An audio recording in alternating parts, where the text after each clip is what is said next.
कि आप इस किस अवस्था में आचार्य पद से ऊपर और अरिहंत पद से नीचे की अवस्था में बताया, तो किस आधार पर आप ये वेरीफाई करते हैं कि आपकी ये कैटेगरी इस कैटेगरी में आप हैं? तो ये कैटेगरी कैसे नापी जाती है? जहाँ तक शास्त्र ज्ञान का ही आधार है वह साधु से लेके आचार्य तक आप पहुँच सकते हैं। जब अनुभव की बात आती है तो आचार्य से ऊपर हो जाती है, क्योंकि आचार्य भगवान भी जो बात करेंगे वो शास्त्र के आधार पर ही करेंगे। उसके अलावा वो कोई बात न स्वीकारेंगे न किसी को करेंगे। तो ये उनका एक लेवल है कि आचार्य भगवान भी शास्त्रों से ऊपर नहीं जा सकते हैं।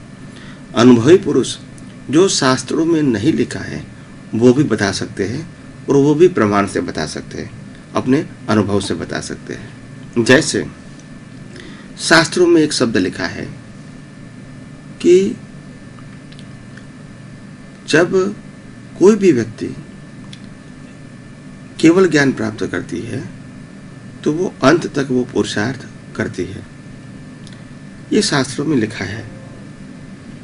हमने कहा लास्ट बर्थ में कोई भी व्यक्ति चाहे अरिहंत है चाहे केवली है, लास्ट बर्थ में किसी का पुरुषार्थ नहीं होता है, और पुरुषार्थ करने वाला प्रतिष्ठित आत्मा का अस्तित्व भी नहीं होता है, क्योंकि उनको पिछले अवतार में ही केवल दर्शन हो चुका है और केवल ज्ञान का बीज लग गया है।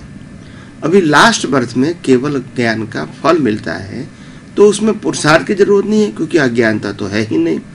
तो माता के गर्भ से ही इनको स्पष्ट वेदन होता है, और स्पष्ट वेदन होने के बावजूद भी उनके ड्यू टाइम पे उसको केवल ज्ञान होता है, निर्वाण होता है और मोक्ष होता है। ये टोटली क्रिया मैकेनिकल है, यहाँ कोई पुरुषार्थ नहीं है, क्योंकि शरीर और आत्मा दो ही है, प्रतिष्ठित आत्मा है भी नहीं, जरूरत भी नहीं है। तो जैसे शरीर का कर्मों के मुताबिक, कुदरती कानून के मुताबिक शरीर चलता रहेगा और एक दिन अंत होगा, आप आत्मा अपने आप मोक्ष में चला जाएगा।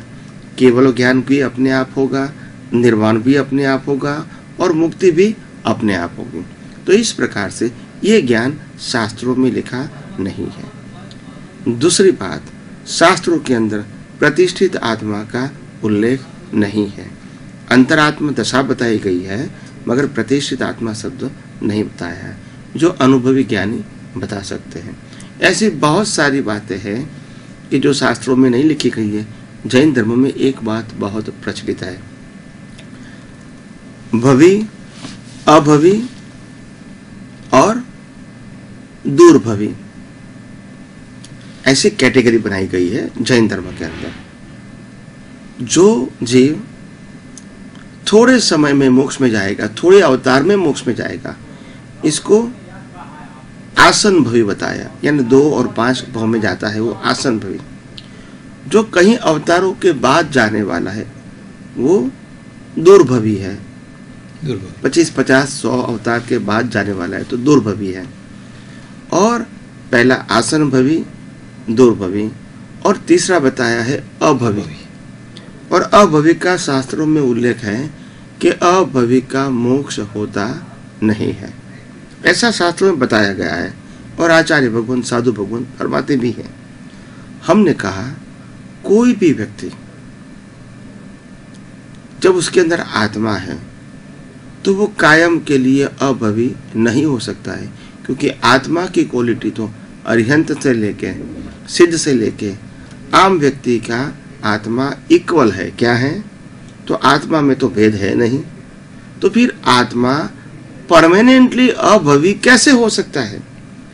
फिर भी शास्त्रों में लिखा है, तो शास्त्रों में जो लिखा है उसमें भगवान या केवल ज्ञानी तीर्थंकर भगवान ये कहना चाहते हैं कि जो जीव इस काल चक्र के अंदर, यानी एक काल चक्र के अंदर 2 भाग होते हैं, आधा भाग उतरने का, आधा भाग चढ़ने का, अवसर्पिणी और उत्सर्पिणी। ये काल चक्र के अंदर 2 24 होती है। तो ये काल चक्र के अंदर जो जीव मोक्ष में नहीं जाने वाला है, इसको इस काल चक्र के आधार से भगवान ने अभवी कहा है। सर्वकाल के लिए नहीं कहा है, मगर ये शास्त्रों में नहीं होता है, तो ज्ञानी अपने अनुभव से बताते हैं, तो वो बियॉन्ड शास्त्र है। क्या है? बियॉन्ड शास्त्र के बाहर की बात। ऐसी बहुत सारी बातें हैं। तो ये आपका कहना का मतलब डिफरेंस, मेन डिफरेंस हुआ है कि अनुभव जो है वो आपको इस कैटेगरी के बस अनुभव ही, अनुभव कुछ नहीं, अनुभव ज्ञान। बाकी शास्त्र ज्ञान तो हजारों लोगों को है। बहुत अच्छी तरह से आपका विश्लेषण किया स्वामी जी आपने, और बहुत सूक्ष्म बात को बहुत सरलता से आपने इतने गहराई की बात बताई है।